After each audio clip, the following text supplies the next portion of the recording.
Hello, everyone, and welcome to the next video in the Berkeley Center for the Study of Religions Public Forum on Religion and Pandemic series.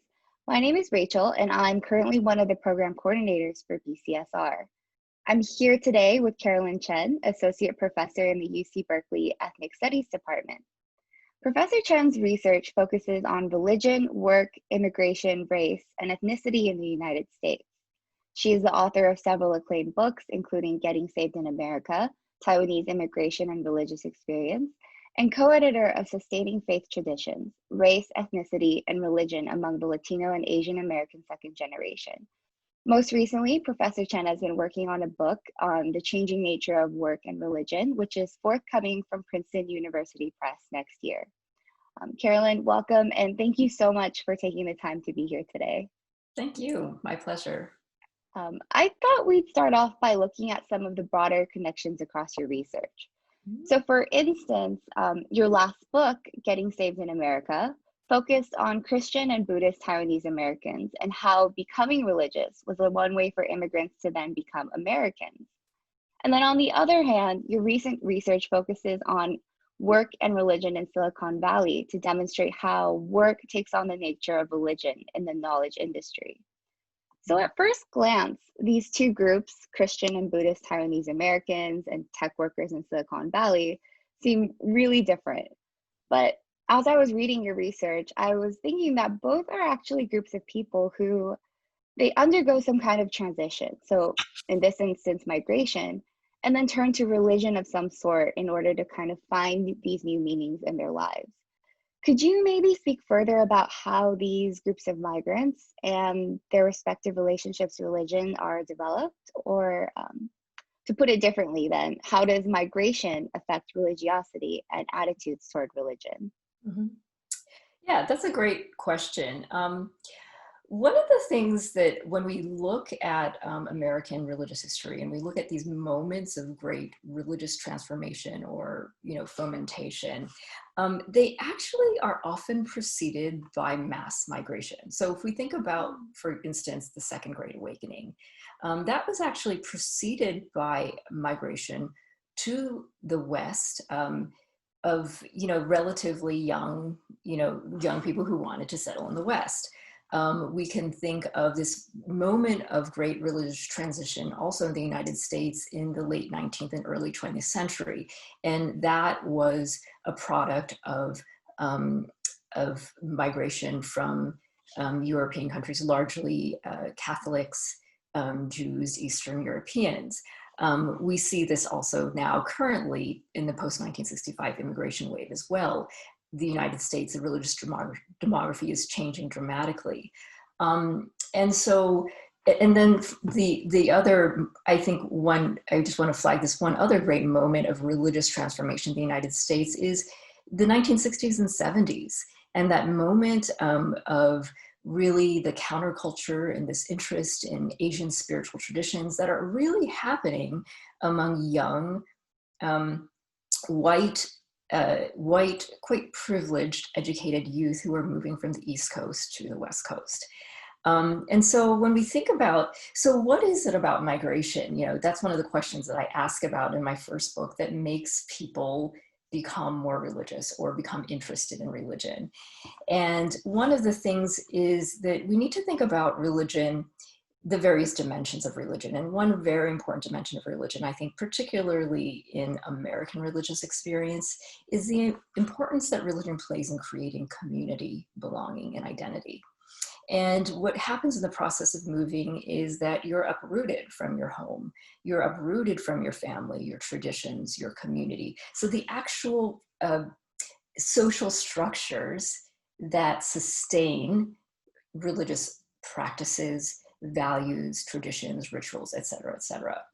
And so then what happens in the process of moving is the formation of new communities and these new kinds of traditions. And this actually, when I say that Taiwanese immigrants become American by becoming religious, it's a very sort of quintessential American thing to do, is that we see that immigrant group after immigrant group, they established their communities and created their ethnic communities and became American.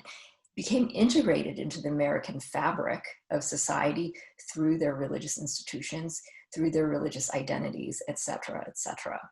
And so that's what I mean by that, you know, that kind of connection between religion and migration.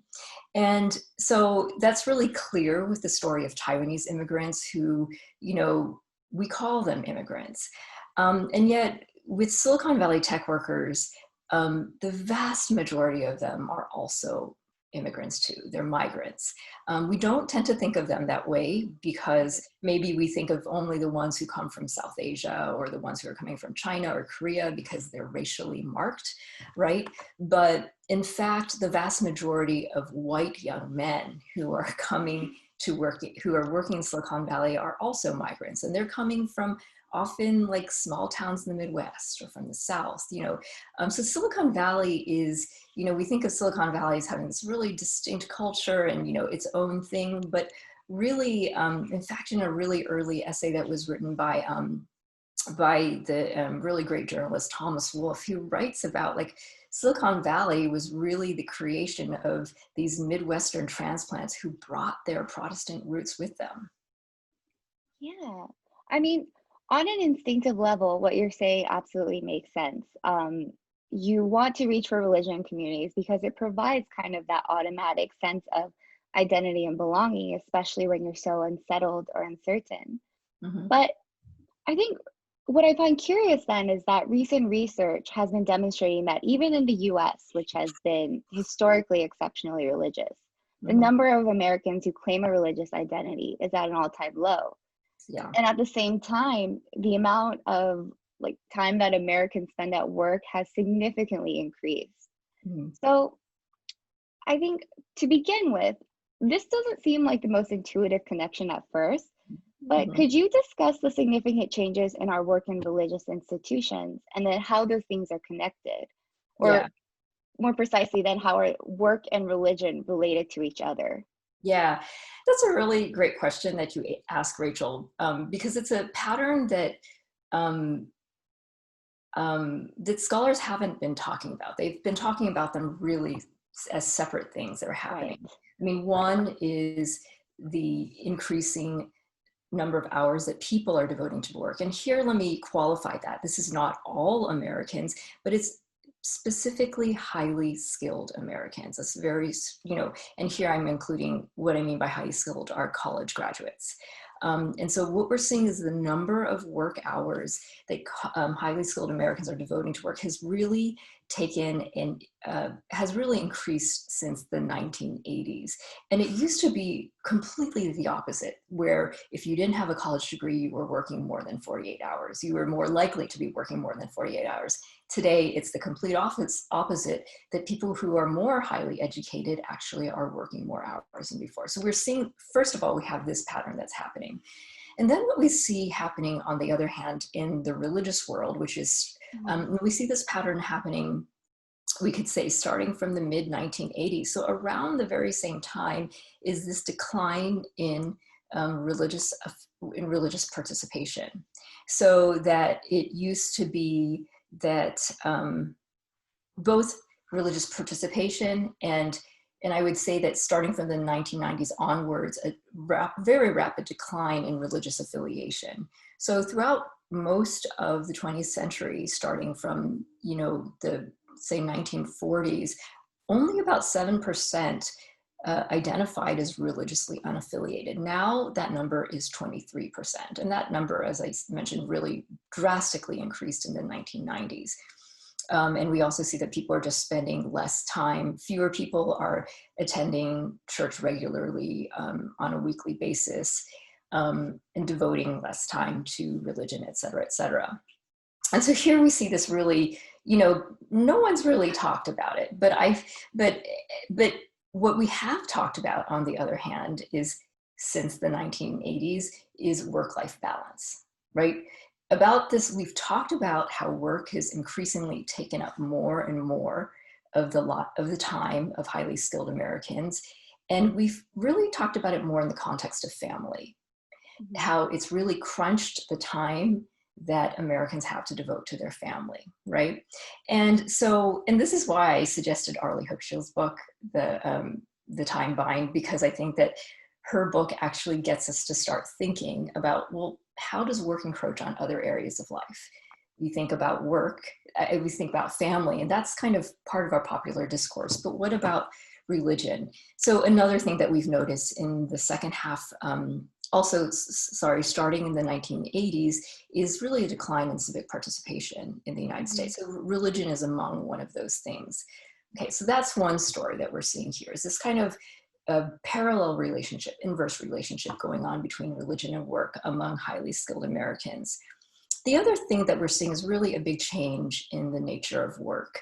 And again, specifically, we're changing for everyone, but my book really focuses on highly skilled Americans, tech workers here, is that work itself is changing in meaning. And what you see is that workplaces are starting to fulfill more of the needs of the human person. Workplaces are starting to think very strategically about creating organizational culture, creating belonging and community, meeting, and if you see in Silicon Valley, it's sort of really at the apex of like meeting all of your needs, but it's not just your physical needs anymore.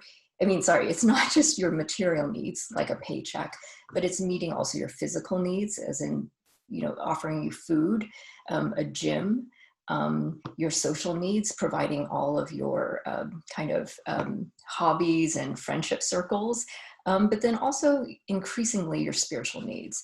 And so my book really talks about how spirituality becomes a central concern of the corporation, because particularly here we see in the knowledge economy, where companies have a different relationship to workers now. Workers are not just costs that need to be, are costs to be cut, but rather they are the most important assets of companies. It's their knowledge and their skills.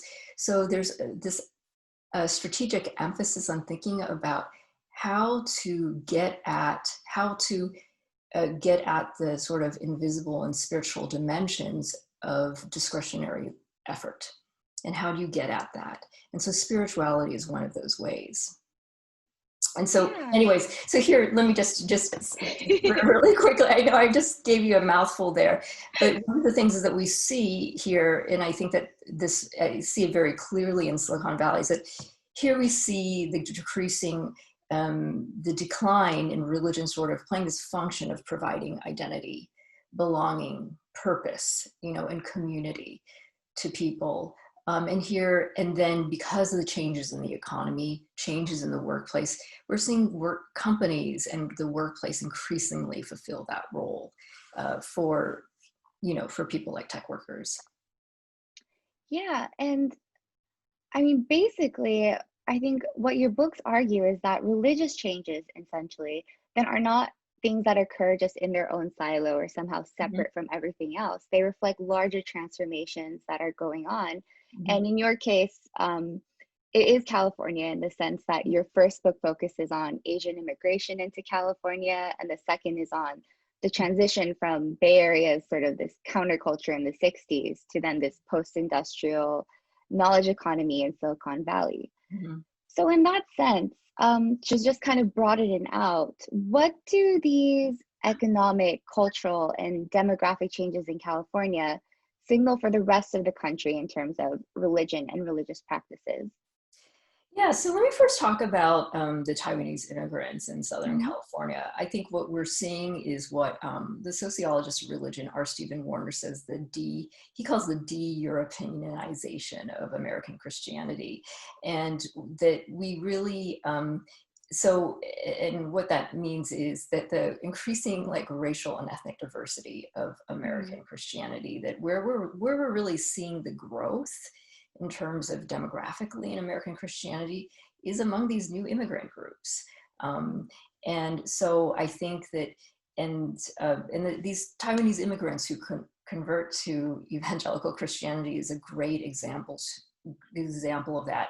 And I think really pushes us to complicate and to really to not think monolithically about what American Christianity is, but it's a very heterogeneous and diverse group, and I think it pushes us to think also about how immigration and the incorporation of racial ethnic minorities into American Christianity is changing American Christianity, so that we can't continue using the narrative of American Christianity as as a white narrative, essentially. So that's one way. So really thinking, really challenging us to think more broadly and diversely about American Christianity. And let me just say here as an aside, when we talk about American Protestantism, this is just one of our assumptions. We just simply, and then we talk about the Black church, we always assume that the Black church isn't part of American Christianity, it's not part of American evangelicalism, right? But in fact, we need to start to think about how these different racial ethnic groups are actually a part of this larger thing. Okay, so the second thing is how does, about Silicon Valley and how that reflects broader changes in the broader religious changes in the United States. I think that what we really clearly see in Silicon Valley is are changes in American Buddhism, where where in the 60s and 70s and earlier is really a more marginal, and very small religious group. And here I'm talking about white American Buddhism, okay? But that now how it's become commercialized and appropriated, and it's really become appropriated by this sort of self-help industry, and it's really become now a tool for self-optimization. So that mindfulness, meditation, all of these practices can help you do anything better. I mean, you could lose weight, you could run faster, you could take tests better. There's no limit to what mindfulness can help you do. But it's essentially become, a tool of this, what I call an ethos of self-optimization, which I think is also a sort of a product of the neoliberal world that we live in today. Yeah, and well, it's so interesting to me because I think then in light of, I guess, we feel instinctively like kind of that immigrants or ethnic racial minorities in the US are perhaps more religious than in current context, the decreasing religious participation that's going across in America more broadly. And so what I kept thinking is that maybe then we have to change the ways that we measure religion, or how we count sort of religiosity among people. And so one thing that I found really fascinating in your book, or your most recent one, is your discussion of the consumption of religion, or what you mentioned as the secular diffusion of religion that's prominent in Silicon Valley, and speaks precisely to the way Buddhism, but not Buddhism per se, its elements that you can kind of pick and choose are kind of consumed through what you call like the spiritual marketplace, with all these sort of self-help books, retreats, therapeutic treatments, and so on. And so given that Silicon Valley is, the demographics are overwhelmingly composed of white and East Asian men, why then do you feel that there's this consumption of Asian religions in particular? And then what are the consequences maybe of this stripping away of the religious character in Asian religions? Yeah, so I think that it's less to do with the white, the tech workers are predominantly white and Asian, but rather to do with the regional religious history that really we see. I mean, the counterculture and that kind of spiritual awakening that takes place in the 60s and 70s in Asian religions, that's really centered in the Bay Area in San Francisco. And so what you see are these people who at one time were, hippies, countercultural mystics in the 70s. The economy is changing, and times are changing.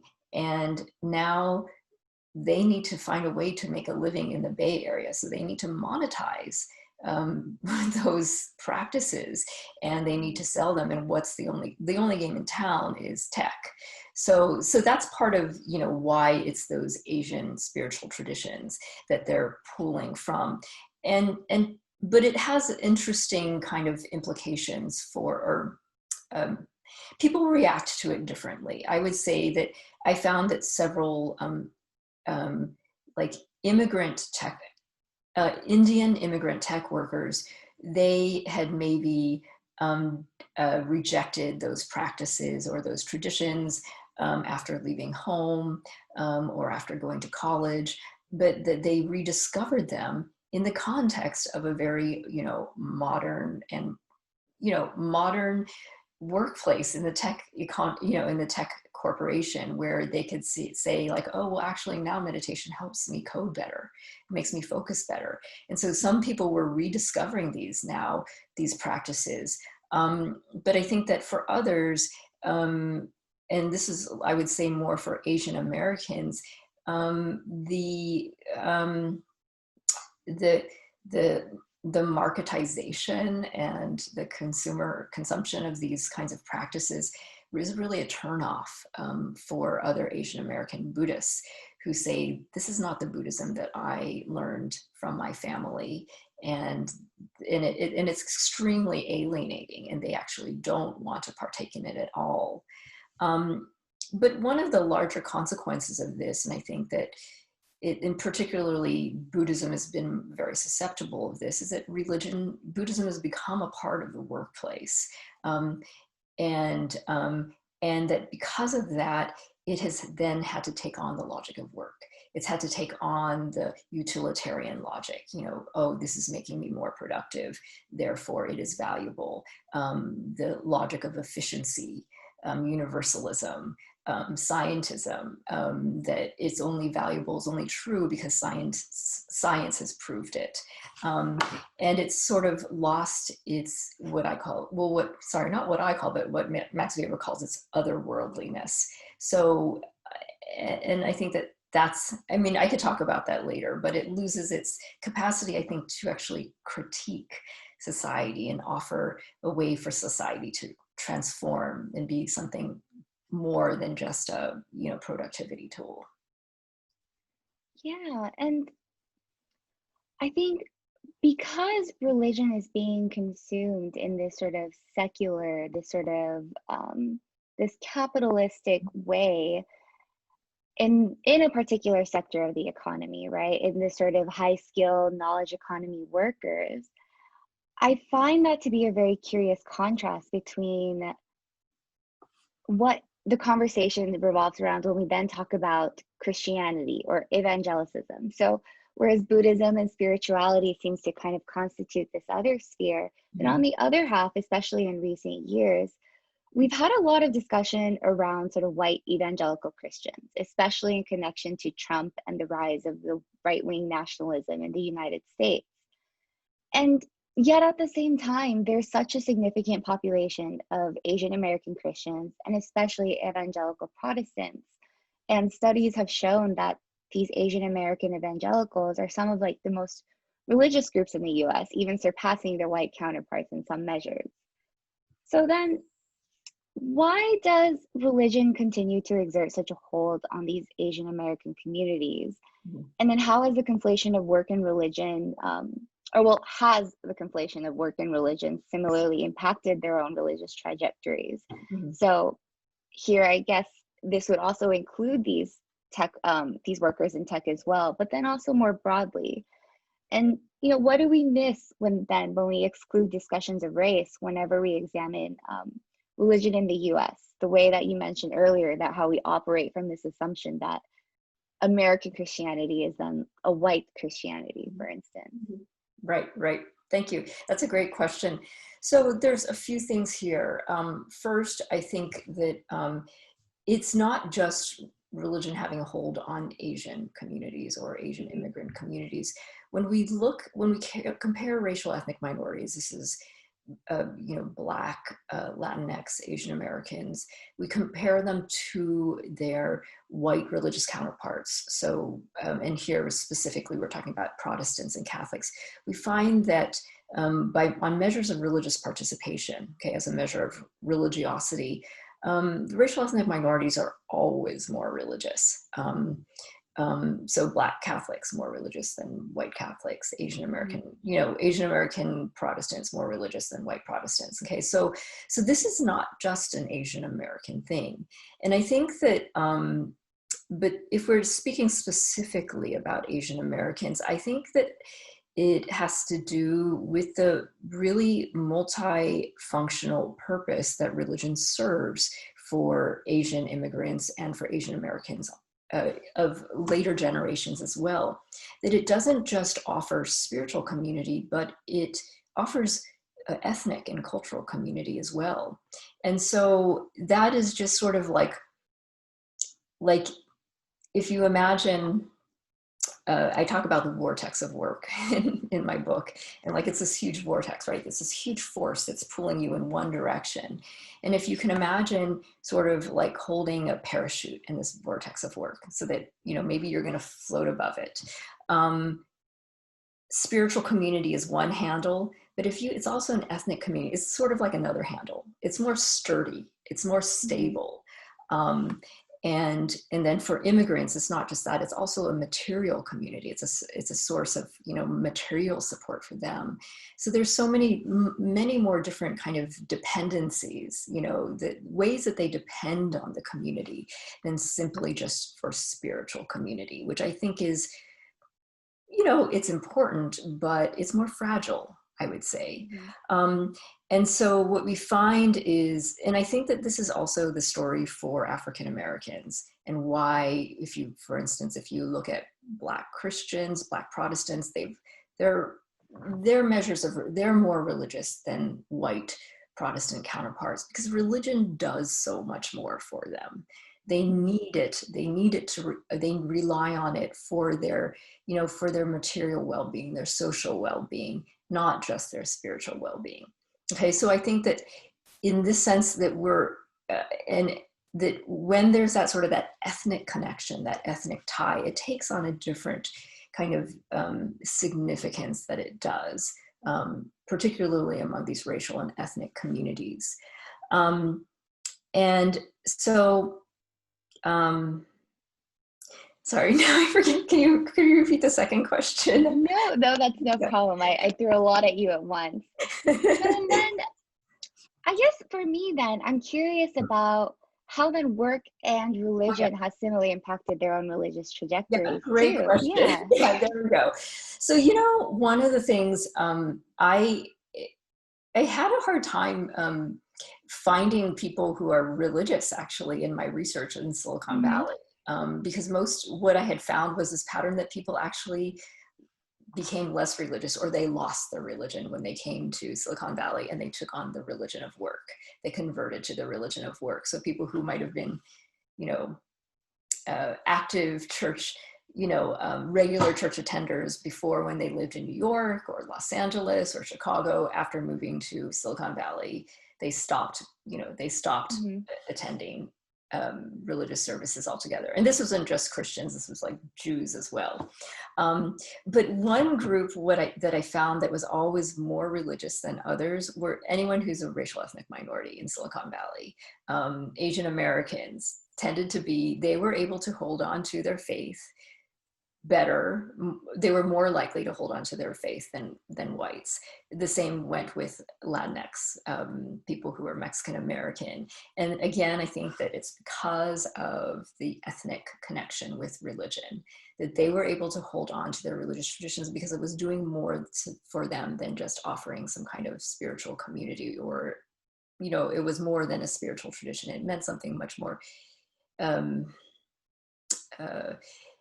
it meant something to them about their about who they belonged to and who they were, I think, in terms of their family, their ethnicity, their culture, etc.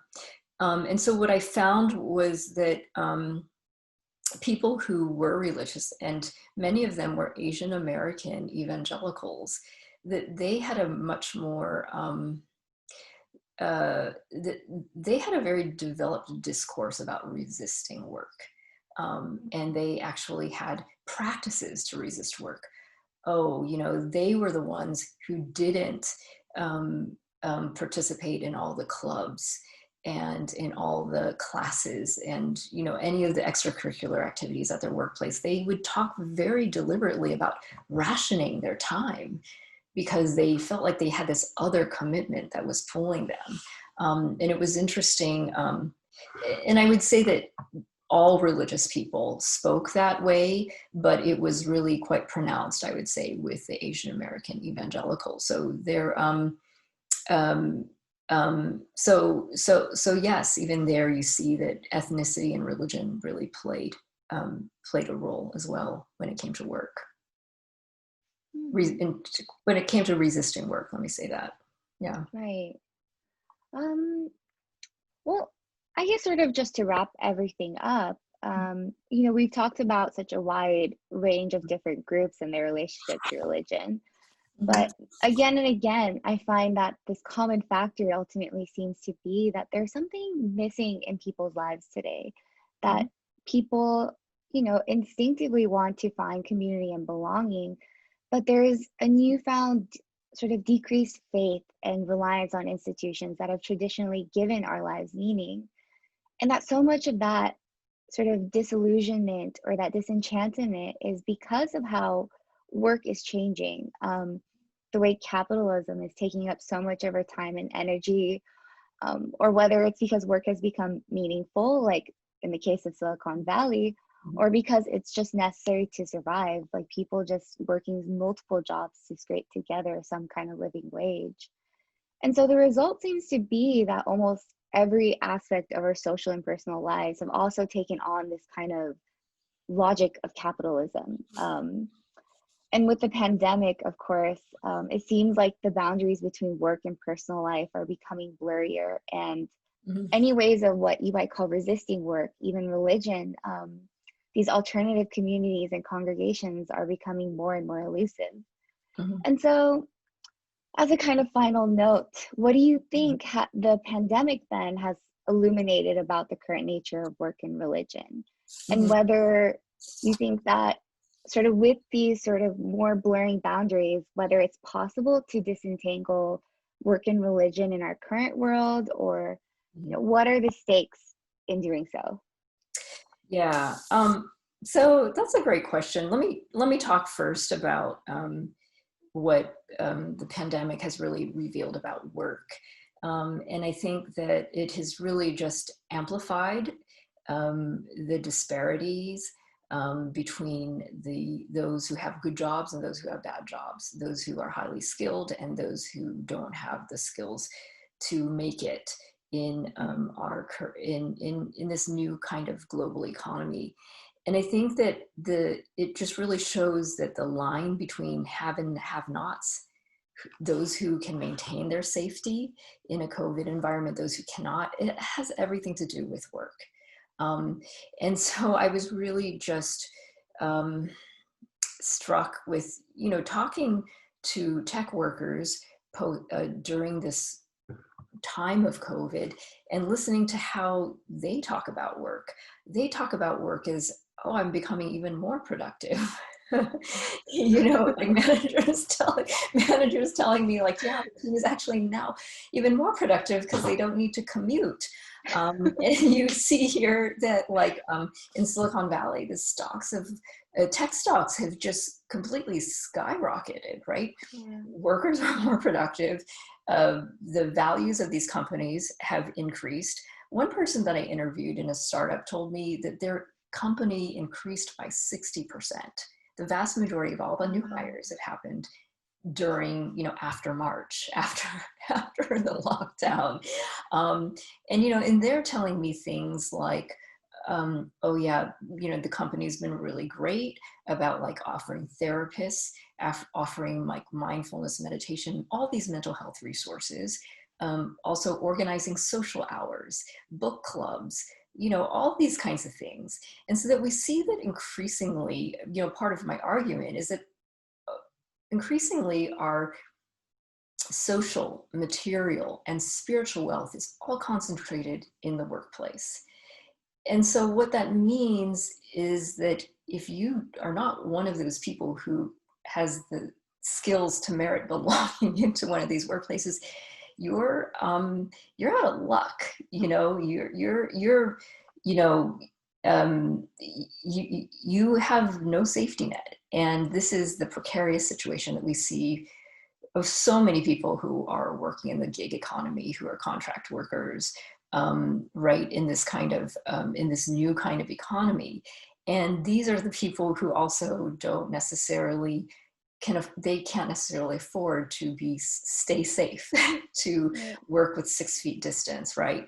And so it was these stories that I heard that, you know, we already knew that these were two different worlds, but the worlds just the differences became even more amplified.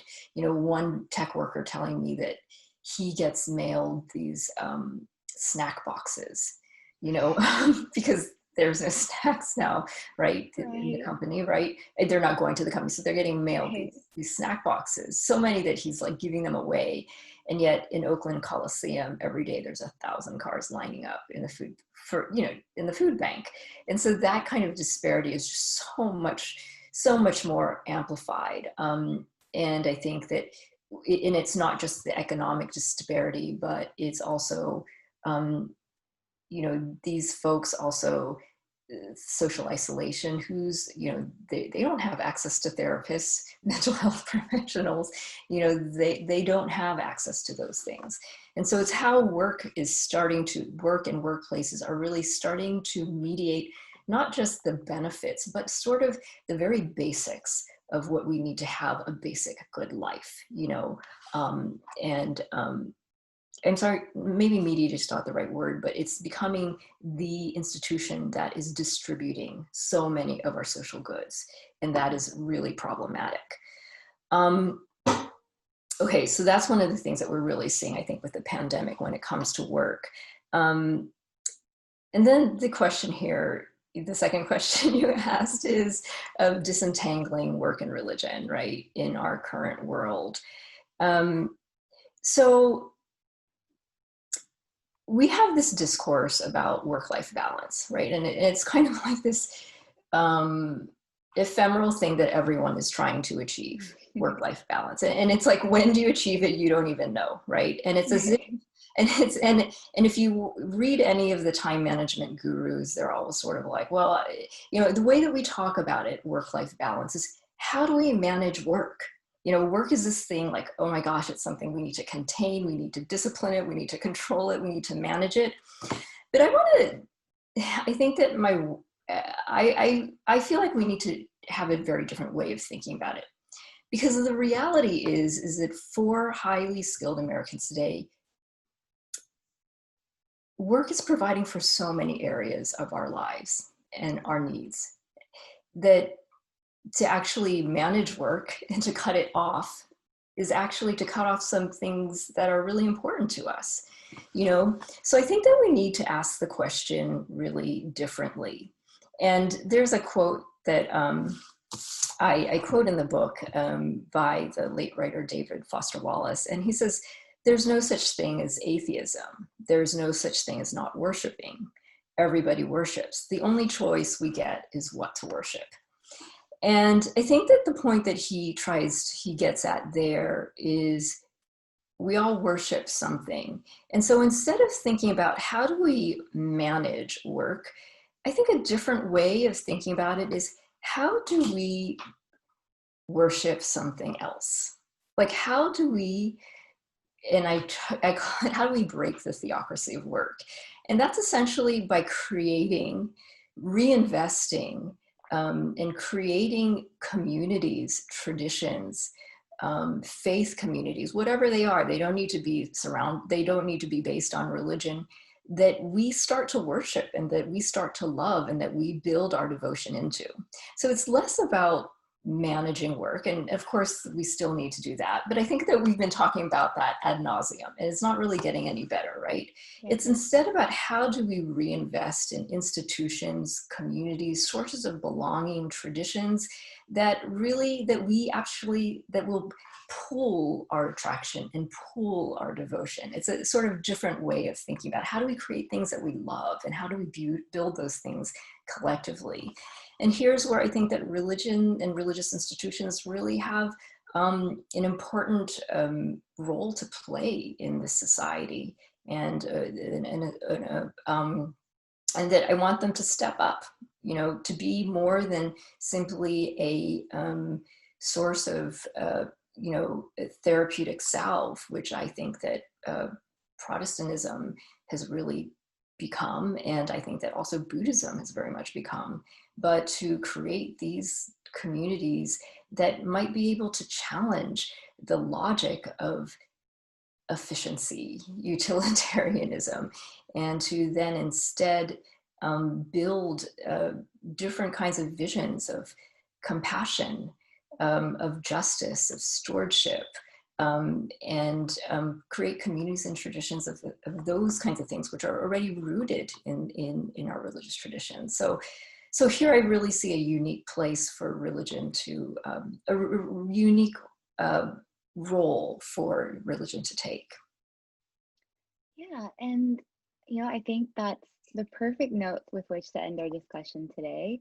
And I know that personally, our conversation has just been really illuminating and has given me a lot of things to think about, especially as I also continue to work from home. So on how to navigate our current world and everything that's going on. So thank you so much again for your time and your thoughtfulness. And it was such a pleasure speaking with you.